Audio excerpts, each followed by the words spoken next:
Bienvenidos, soy René William Melara. Gracias por acompañarnos a través de la internet. Nuestra oración es que el mensaje de hoy sea de bendición y pueda comprender el amor y propósito de Dios para su vida. Si tiene alguna pregunta y desea congregarse con nosotros, la información está disponible en nuestro sitio web en el www.iccmd.org. Dios le bendiga.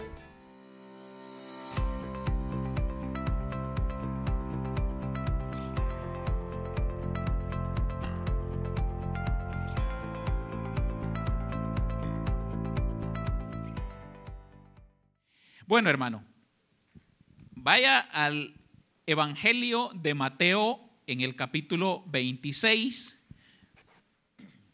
Ahí vamos a estar meditando en la palabra del Señor. En este día estamos iniciando una serie que lleva por título Lo visto y lo invisible. Lo visto y lo invisible. En el ministerio terrenal del Señor Jesús hubo muchos eventos. Dentro de esos eventos algunos pudieron ser vistos y de hecho en la palabra encontramos el testimonio de aquellos que vieron esos eventos, pero hubo otros eventos que no se vieron. Sin embargo, la revelación que vino a través del Espíritu Santo, a través de aquellos escritores, ha llegado a nuestras vidas a través de lo que se nos dice en la palabra. Así que tenemos cosas que alguien asegura que lo vio, pero también tenemos otras cosas que no se vieron, pero que son revelados en la palabra del Señor. Entonces, hermano, en esta serie queremos conocer acerca de aquellas cosas que se vieron y otras que no se vieron, pero que son atestiguados en la palabra del Señor.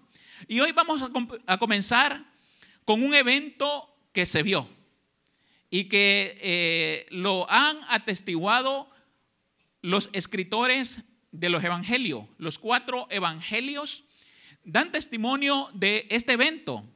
Y este evento es Jesús en Getsemaní. Allí, hermano, sucedió su sufrimiento y su arresto. Y vamos a considerar algunas de las cosas que allí se dieron. Por supuesto, nosotros y todos los comentaristas, cuando llegan a este punto, comentaristas bíblicos, sienten esa incapacidad humana en poder entender en la magnitud que realmente sucedieron estos hechos. Pero hacemos bien nosotros al estudiarlos y al tratar de identificarnos con estos hechos que se manifestaron en la vida del Señor Jesús. Jesús visitó varias veces Jerusalén. Y cuando él se encontraba en esa ciudad, la Biblia nos dice que él se apartaba para buscar tranquilidad y para enseñar a sus discípulos acerca de verdades, acerca de eventos, para prepararlos a ellos, para que cuando sucedieran, ellos estuvieran listos, pudieran conocer de antemano lo que iba a acontecer. El Señor Jesús nada le tomó por sorpresa. Él lo sabía, lo conocía. Y en esta última vez que el Señor Jesús va a Jerusalén, pues dice la palabra del Señor en Mateo 26, el versículo 36 en adelante, nos dice la palabra que entonces llegó Jesús con ellos a un lugar que se llama Getsemaní y dijo a sus discípulos: sentaos aquí, entre tanto que voy allí y oro. Entonces, hermano, el Señor Jesús llega a este lugar y va con sus discípulos. Les dice: apartémonos, porque es necesario que en esta hora nosotros busquemos la presencia del Señor. El Señor Jesús eligió 12 personas, 12 hombres a los cuales Él llamó sus discípulos. Dentro de ellos en este evento vemos que ya no eran 12, ahora solamente eran 11, porque uno de ellos, el que le iba a traicionar, no estaba ahí. Entonces habían 11 con él y le dice: introduzcámonos a este lugar porque yo voy a ir a orar. Voy a ir a orar. Ya no era la enseñanza, ya no era el consejo, ahora la necesidad de Jesús era orar. Dentro de esos 11 que caminaban con Jesús, Él dice que tomando a Pedro y a los 2 hijos de Zebedeo, comenzó, dice ahí, a entristecerse y a angustiarse en gran manera. Dentro de esos 11 toma a 3 hermanos que eran dentro de los 12 el círculo más íntimo del Señor. Que de hecho ellos habían estado en eventos que solamente ellos 3 habían podido presenciar del Señor Jesús. Y uno de esos eventos en la que solamente ellos 3 estuvieron fue cuando Jesús se transfiguró delante de ellos. No hubo más discípulos, solamente Pedro, Jacobo y Juan, que son los hijos de Zebedeo. Solamente ellos 3 estuvieron con Jesús cuando Él dice que se transfiguró delante de ellos y que ellos pudieron ver la gloria del Señor Jesús. Y por supuesto ellos quedaron impresionados por ver sus vestiduras, porque dice que sus vestiduras eran tan blancas, tan resplandecientes, que según lo que ellos narran, en la capacidad de ellos de poder narrar, dice que no había alguien que pudiera hacer más blanco esas ropas. No hay un detergente que pueda dar la blancura que tenía las ropas del Señor Jesús. Entonces ellos presencian ese evento. Pero también en otra ocasión la palabra del Señor nos enseña que Jesús tomó a Pedro, a Jacobo y a Juan y se introdujo en un aposento porque ahí estaba la hija de un hombre llamado Jairo. Y entonces Jesús en esa ocasión hizo levantar a esa niña de la muerte.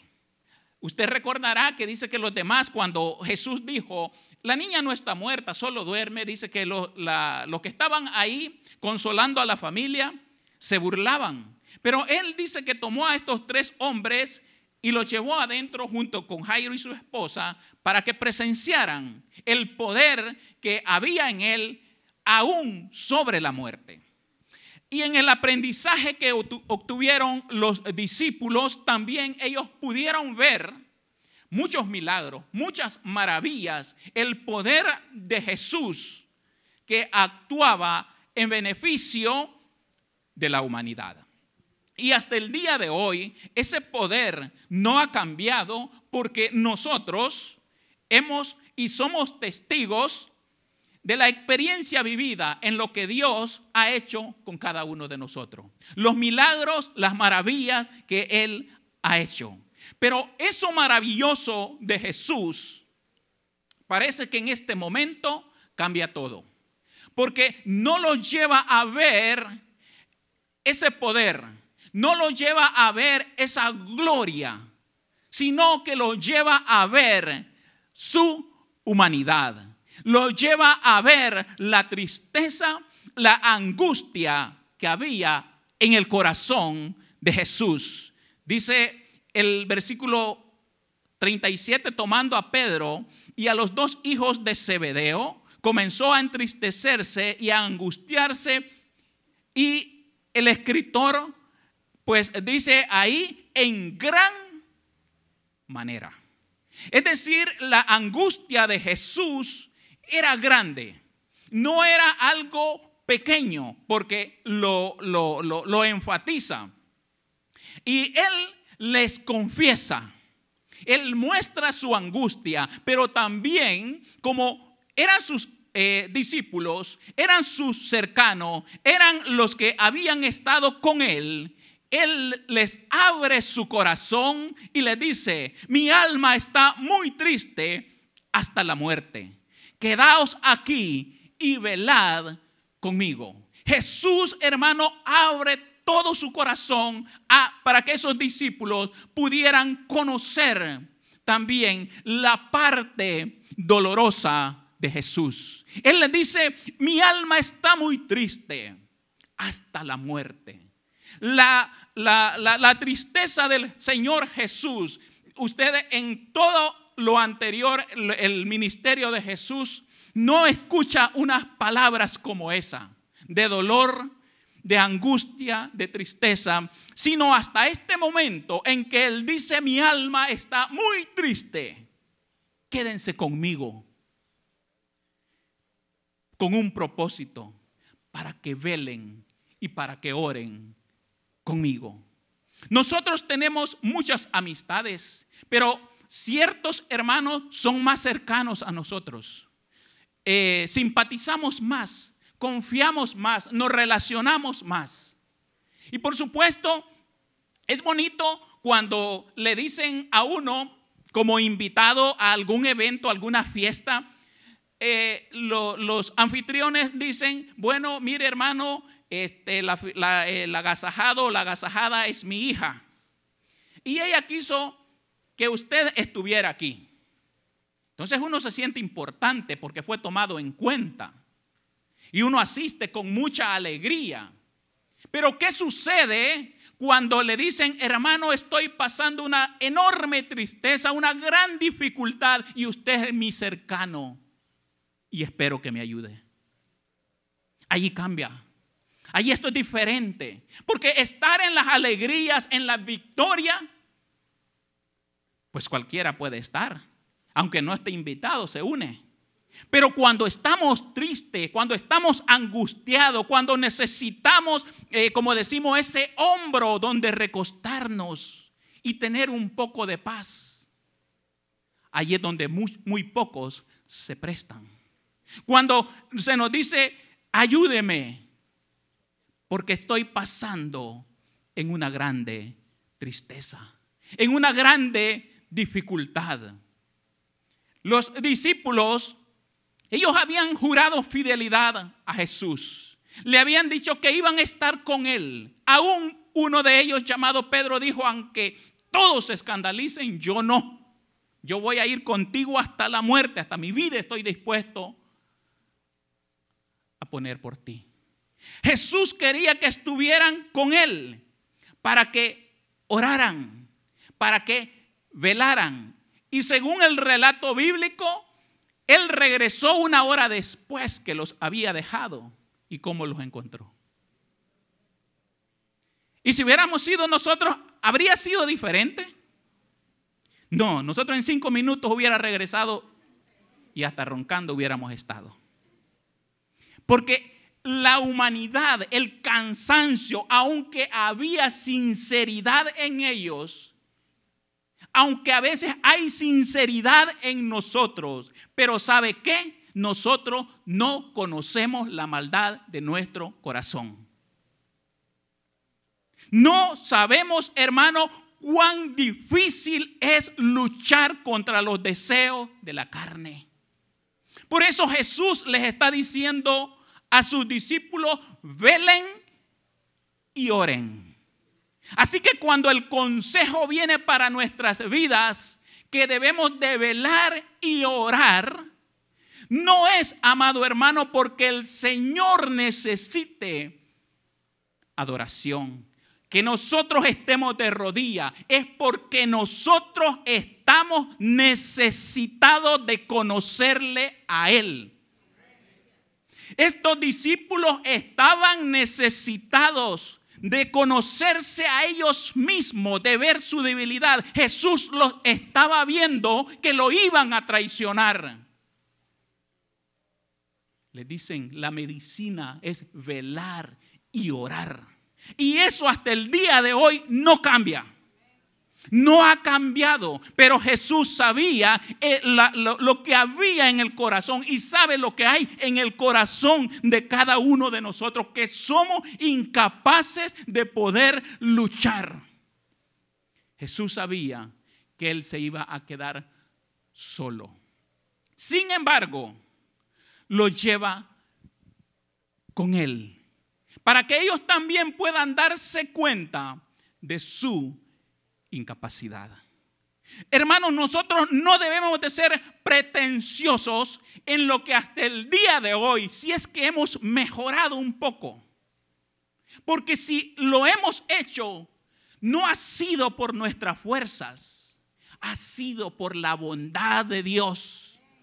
Porque al igual que aquellos discípulos, quizás nosotros también nos hemos dormido en muchas áreas de nuestras vidas.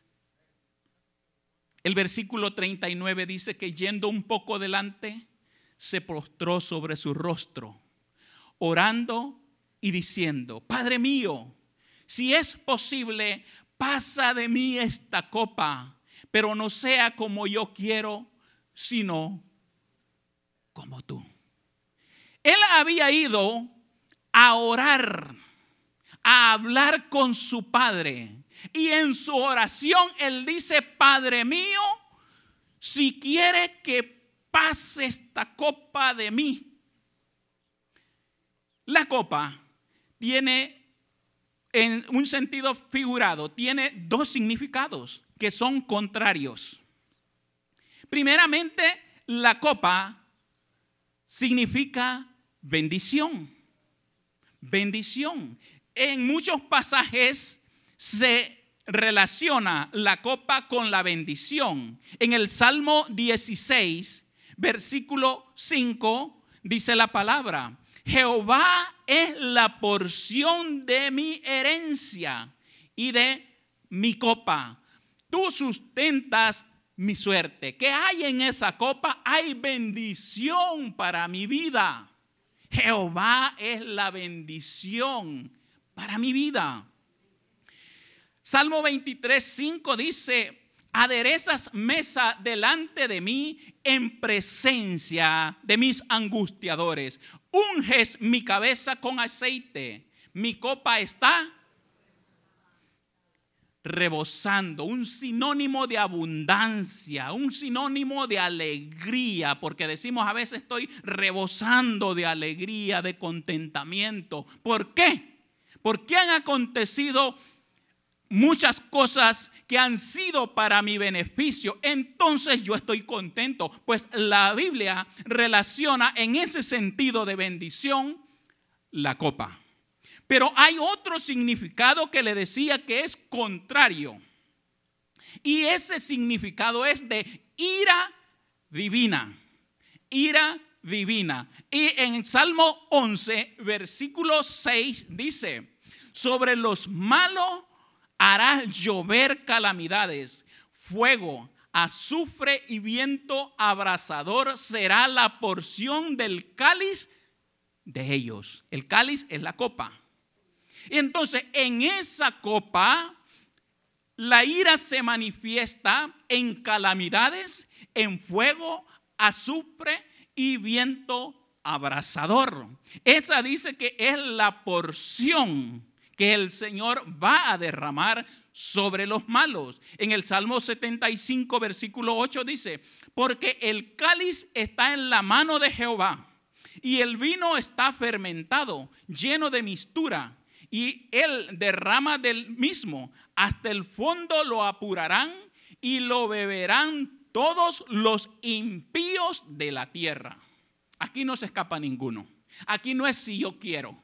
Él lo va a derramar y van a venir toda la ira de Dios sobre los impíos. Así que esa copa también podría contener la ira de Dios. Entonces estamos viendo que esa copa a la que hace referencia Jesús puede estar en un sentido figurado, puede tener dos significados, tanto para bendición como para la ira. Entonces, ¿qué contenía esa copa para que el Señor Jesús se angustiara tanto? ¿Qué era lo que ahí había? Para mostrar un sufrimiento tan extremo como lo que atestigua el escritor llamado Lucas. Lucas, en el capítulo 22, versículo 44, nos narra también este pasaje, este evento, y dice él que, y estando en agonía, oraba más intensamente, y era su sudor como gotas de sangre que caían hasta la tierra. Su clamor, su angustia, su dolor, su presión era tan intensa que provocaba que sus vasos sanguíneos se explotaran y que cayera sangre. Yo no sé si usted ha visto cuando una persona ha sido sometida a una presión fuerte y se le explotan los vasitos dentro de la piel, y ahí usted puede ver unas pringuitas de sangre porque se han explotado. En el caso de Jesús fue tan intenso su dolor, su angustia, que dice que no solamente se le podía percibir, sino que salía como grandes, no eran gotitas, como grandes gotas de sangre que caían. Entonces, amado hermano, ¿qué provocaba tanta angustia? ¿Por qué tanto dolor en Jesús? ¿Por qué tanto clamor al Señor? ¿Por qué en ese momento clamaba tan intensamente a Dios? Porque estaba hablando con su padre, pero vemos ahí que no era una oración que simplemente se sujetaba a la voluntad de él, sino que en el sentir de él había una opresión que en su oración lo hacía aún derramar sangre. El escritor a los Hebreos nos dice en el el capítulo 5, versículo 7, que Cristo dice en los días de su carne, ofreciendo ruegos y súplicas con gran clamor y lágrimas al que le podía librar de la muerte, fue oído a causa de su temor reverente. Cristo dice, en los días de su carne, clamaba a Dios. ¿Y Dios qué pasaba? Le escuchaba a causa de su clamor reverente. El Padre escuchó lo que su Hijo le estaba pidiendo, lo que Él estaba clamando. Pero la pregunta, hermanos, que quizás usted se está haciendo, es que Jesús en una ocasión dijo que no temiéramos a aquellos que podían matar el cuerpo. Pero usted lo ve en este momento en agonía, en sufrimiento, en un clamor intenso. Entonces, si él había dicho que nosotros no deberíamos de temer cuando los enfrentábamos a la muerte, ¿cómo entonces relacionamos lo que nos están describiendo los evangelistas? Hermano, en la historia secular, y también podríamos decir historia de la iglesia, tenemos hombres que se enfrentaron a la muerte con mucho valor, con mucha valentía. Se menciona, por ejemplo, a Policarpo, obispo de Esmirna. Dice que este Policarpo los romanos lo trataron de hacer que blasfemara, que negara a Cristo.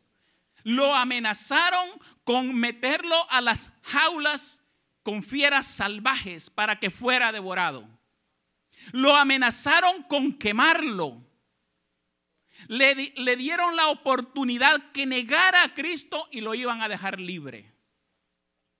Pero él dijo: por 86 años he servido a mi Dios y nunca me ha hecho ningún mal. ¿Cómo pues ahora yo podré negar al Rey que me ha salvado? Ese hombre estaba en las manos de sus enemigos y lo iban a matar, y de hecho lo mataron en la hoguera, murió quemado. Y según la historia dice que él mismo se quitó la ropa para que le tiraran la leña y le prendieran fuego. Irineo lo amenazaron. Este era obispo de Antioquía. Lo amenazaron. Y recogen la historia unas palabras de él que dijo: este cuerpo ha de ser molido por los dientes de las fieras como trigo, para ser transformado en pan que suba como olor fragante para mi Cristo. Esas eran las convicciones de estos hombres. Cuando a Esteban en Hechos capítulo 7 dice que él veía la reacción de los religiosos cuando él estaba enfrente de ellos dando testimonio acerca del camino, acerca de la verdad, acerca del evangelio. Estos hombres estaban ahí enfurecidos.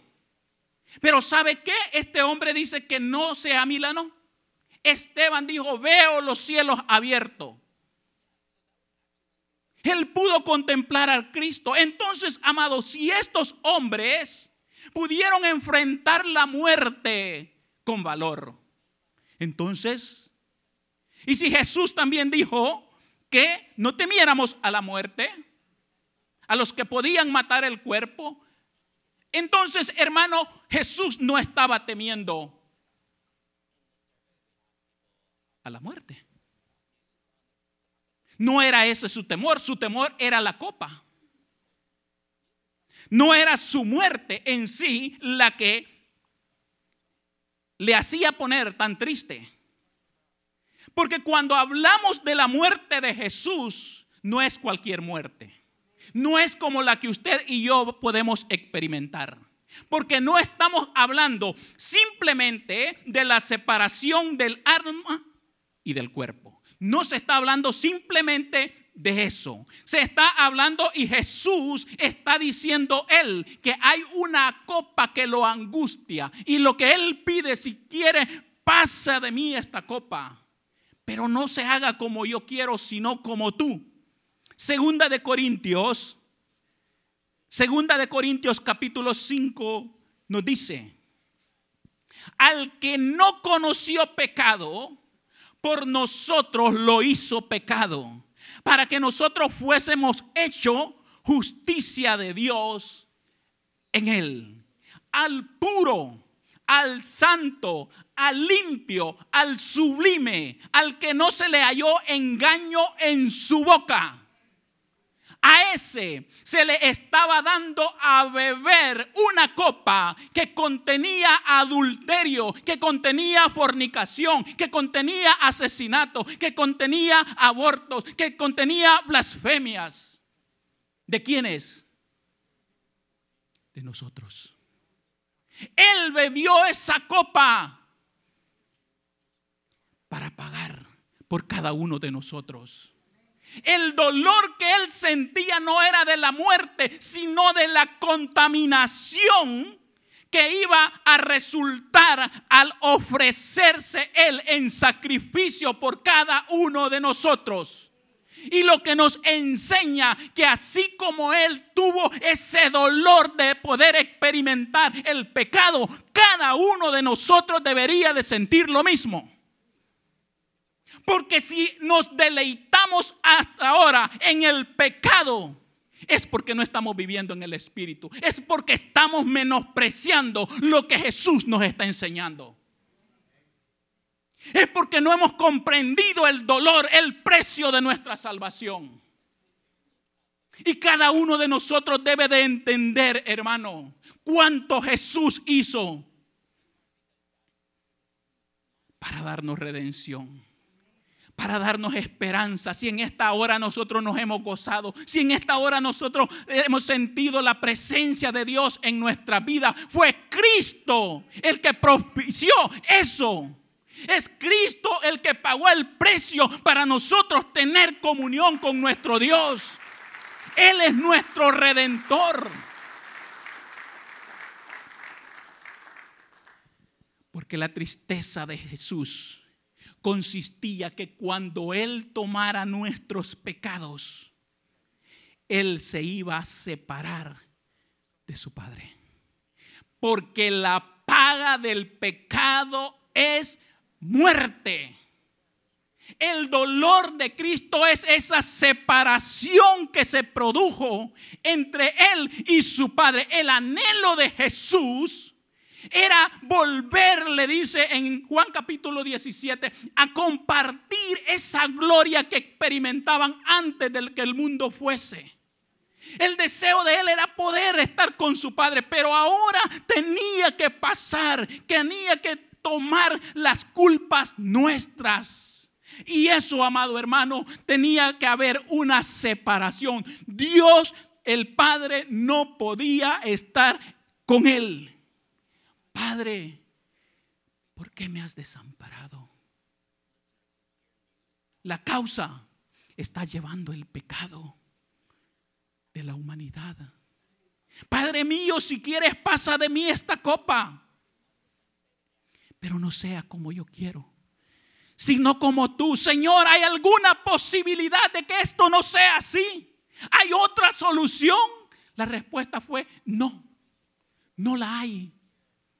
No hay otro precio que se pueda pagar por la salvación del ser humano más que del Cristo. Él tenía que entregar su vida, y no precisamente por gente que lo mereciera. Ninguno de nosotros merecía la salvación, ni la merece. Cuando un padre cuenta que su hija se quemó su pierna, él la llevó al hospital y la atendieron, y las enfermeras comenzaron el procedimiento. Yo no sé cuántos de ustedes saben cuál es el procedimiento para curar una quemadura, y especialmente si es una quemadura, bueno, están en grados primero, segundo y tercer grado. Pero era una quemadura bastante grande. Entonces, hermano, para poder aplicar el medicamento es necesario, y para que no queden las grandes cicatrices, es necesario remover la carne que está quemada. Tienen que quitar todo. Y eso, hermano, no hay anestesia que pueda aplacar ese dolor. Ahora imagínese usted a un padre que le están tratando de esa manera, que además del dolor de la niña, le están raspando para extraerle toda la piel dañada. ¿Usted puede imaginarse los gritos de esa niña? ¿Cómo se sentiría usted? Pues lo mismo creo que lo que reaccionó este hombre. Él se les fue encima a las enfermeras y dijo: dejen a mi hija, no la traten así. Le dijeron: Señor, es necesario hacerlo. De otra manera no se va a poder sanar bien. Le dieron todas las explicaciones que le podían dar. ¿Y sabe qué? Él no entendió hasta que la seguridad vino y se lo llevó. ¿Por qué? Porque es una reacción natural en nosotros de querer defender a nuestros hijos. ¿Cómo usted se va a complacer ver el dolor de su hijo? Y entonces muchas veces pensamos que aquí Dios, el Padre, se hizo el disimulado nada más. Pero no. Así como usted siente dolor a causa de la conducta, de los vicios, de la vida que su hijo lleva, pues así también Dios, el Padre, sentía dolor al ver a su hijo en semejante angustia. ¿Cree usted que ahora en día nosotros tendríamos que valorar lo que Jesús hizo por nosotros? Claro que lo tendríamos que hacer. Entonces, amado hermano, en ese acontecimiento a veces nosotros no nos detenemos a pensar que en aquel evento era el padre y el hijo sufriendo. Los dos sufrían por igual. Pero Jesús dice, no se haga como yo quiero, sino como tú. Y el padre dice, es que se tiene que hacer, es que tiene que ser así. Y entonces el Señor Jesús dice, no se haga como yo, hágase tu voluntad. No hay otra manera.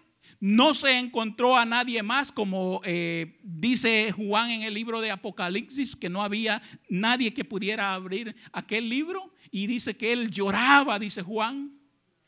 Pero apareció el Cordero, el que tiene autoridad, hermanos. Ese apareció porque a él se le encontró digno. Él es digno, por eso hemos cantado que él es digno de toda adoración, de toda exaltación. Él es digno, hermano. Pero Él es digno, hermano, porque en la oración entendió lo que el Señor tenía preparado para el mundo y que era Él mismo. Y al entender se sometió en la obediencia. Él dice, no se haga como yo quiero, sino como tú. Yo me cedo completamente a ti para que tú hagas tu voluntad en mí. Ya no es lo que yo quiero, es lo que tú quieres, Señor. Y entonces nosotros debemos de aprender también que en la oración nosotros podemos conocer la voluntad de Dios. Él se sometió a la voluntad, la conoció y se sometió. Nosotros debemos también conocer cuál es la voluntad de Dios en los eventos que vienen a nuestras vidas. ¿Para qué? Para someternos a el Señor y andar en la obediencia. Vamos a obtener la victoria con la oración, con la obediencia y con la fe. Esas tres cosas no deben de faltar en nuestras vidas. Hermano, en el sufrimiento de Jesús no hubo quien lo acompañase. Era una lucha que él tenía que pasar solo. Es muy importante para nosotros contar con el apoyo de muchos hermanos, con la ayuda de ellos. Pero por diferentes razones puede que no estén. Pero el que nunca va a dejar de estar con nosotros es nuestro Dios. Él siempre va a estar con nosotros. Y por eso, amado, debemos de acudir a Él. Otro evento muy importante que nosotros encontramos en la narración es su arresto. Hemos visto cómo fue su sufrimiento. Ahora veamos lo visto en su arresto. Y en su arresto, hermano, estando ahí en lo que hemos estado hablando, dice la palabra del Señor que aparece aquel que faltaba. Aquel que se había ido de la cena aquella noche. Judas. El que lo iba a traicionar.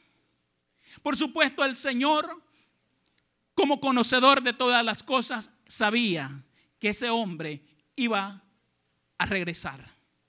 Pero no con las intenciones de dar gracia, no con las intenciones de querer pedirle perdón, de seguir en sus caminos. Juan, nos dice el evangelista Juan, el evangelio de Juan, perdón, dice en el capítulo 13, versículo 25, Él entonces, recostado cerca del pecho de Jesús, le dijo, Señor, ¿quién es?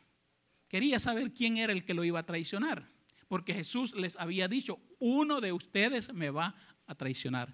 ¿Dijo el nombre? No. Y aquí Juan se cree que fue en voz baja, le pregunta, ¿quién es? Y el Señor Jesús le responde, a quien yo diere el pan mojado, aquel es. Y mojando el pan lo dio a Judas Iscariote, hijo de Simón. Pero el versículo 27, y después del bocado Satanás entró en él.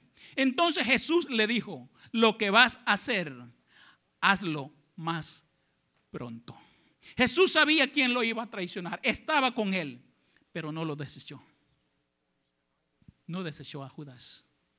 Él mostró amor. Dice que le dio el bocado, lo mojó y le dio una muestra de favor, una muestra de amor para con Judas. Pero como su corazón se había llenado de maldad, ahí él determina irse a las autoridades. Pero Jesús ni siquiera divulga el nombre de quien lo iba a traicionar.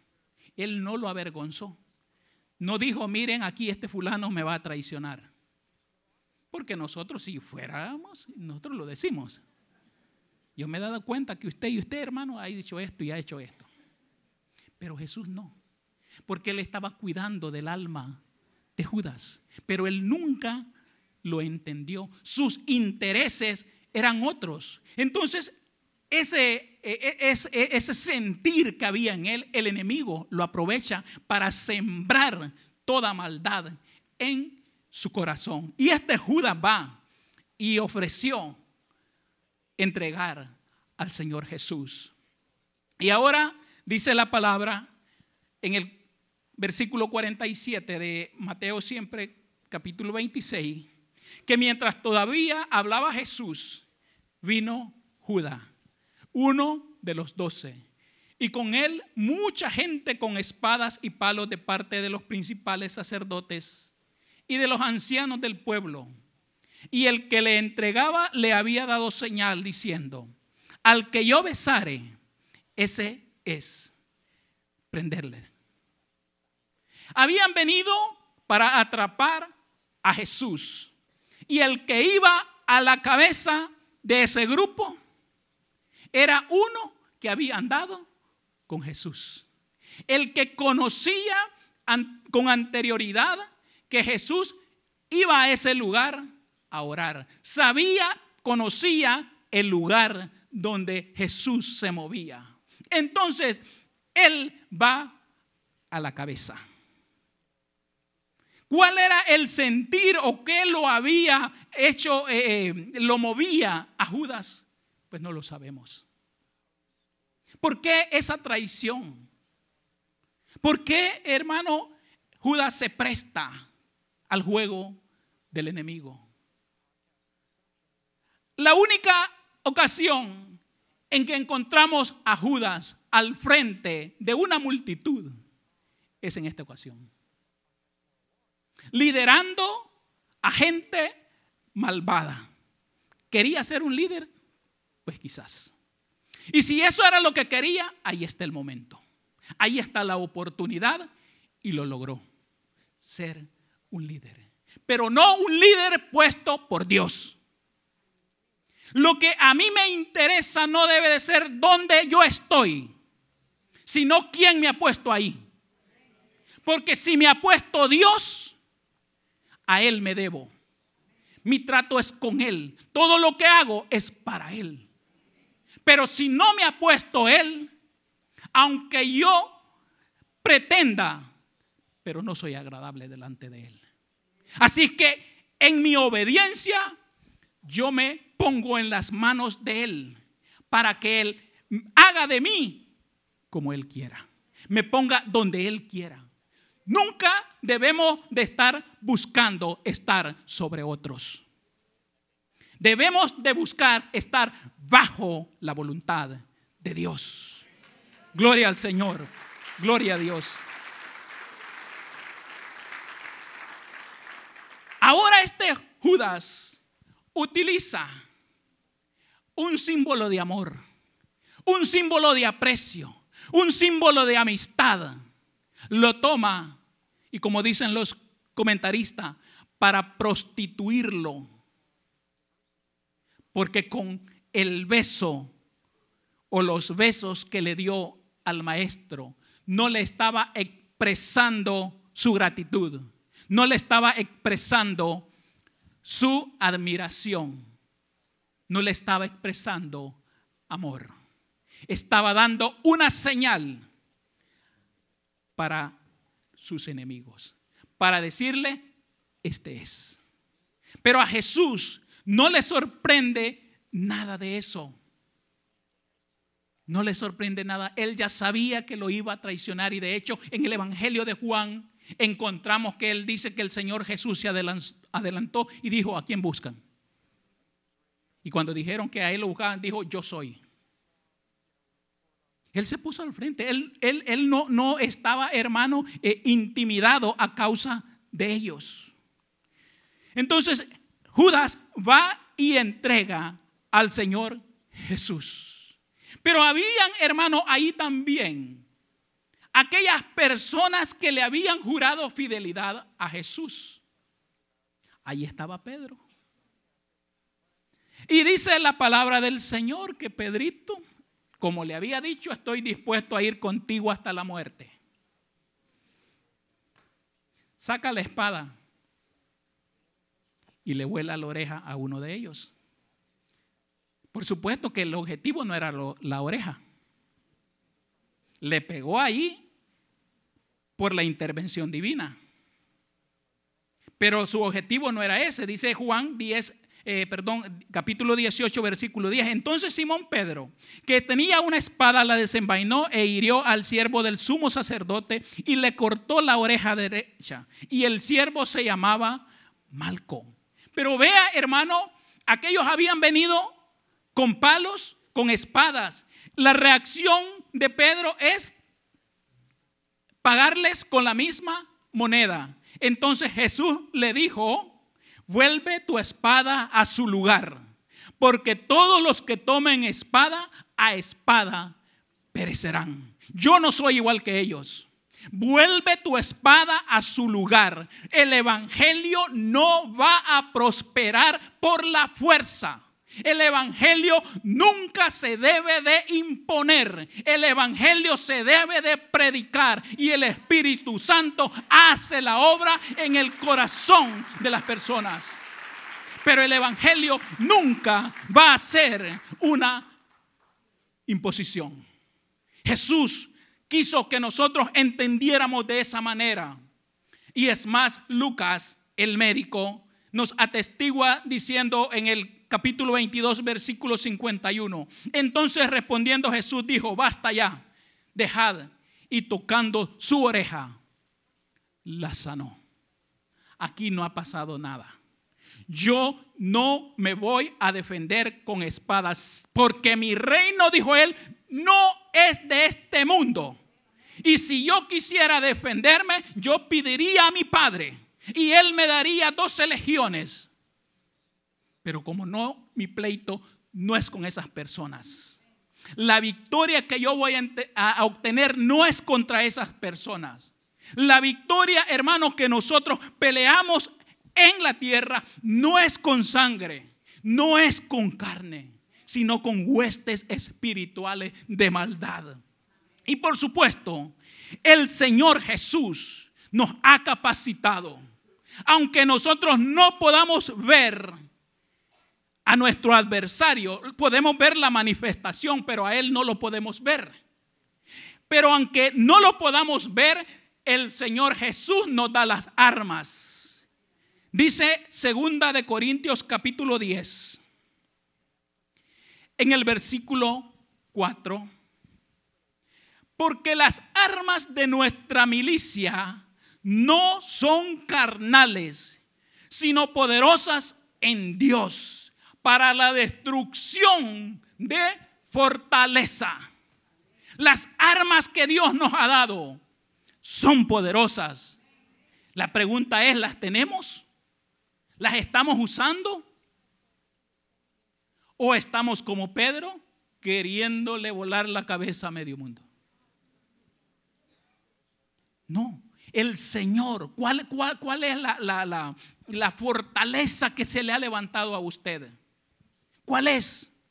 ¿Es en su familia? ¿Es en su trabajo? ¿Es en el ministerio? ¿Dónde se ha levantado esa fortaleza? Esa fortaleza puede ser derribada. ¿Cómo? Con las armas que nuestro Dios nos ha dado, porque son poderosas en Él. Las armas de nuestra milicia son poderosas. Pedro quiso defender a Jesús con la espada, pero el Señor dijo: basta, mis métodos no son los que el mundo utiliza. Basta, yo no quiero que me relacionen con revolucionarios. Por ahí hay unas canciones que dicen que Jesús era un revolucionario. No, Él es el príncipe de paz. Y por eso, amado hermano, Él no le hizo daño a nadie, aún para que no lo relacionaran con algún movimiento revolucionario. Él sanó a aquel que le habían herido. ¿Para qué? Para no dar excusa a los principales para decir: sí, no necesitamos más pruebas, porque miren lo que hizo. El Señor hizo la obra. El Señor, amado, nos ha traído a Él con lazos de amor. Usted vino porque el Espíritu Santo obró en usted. No fue por imposición ni por insistencia.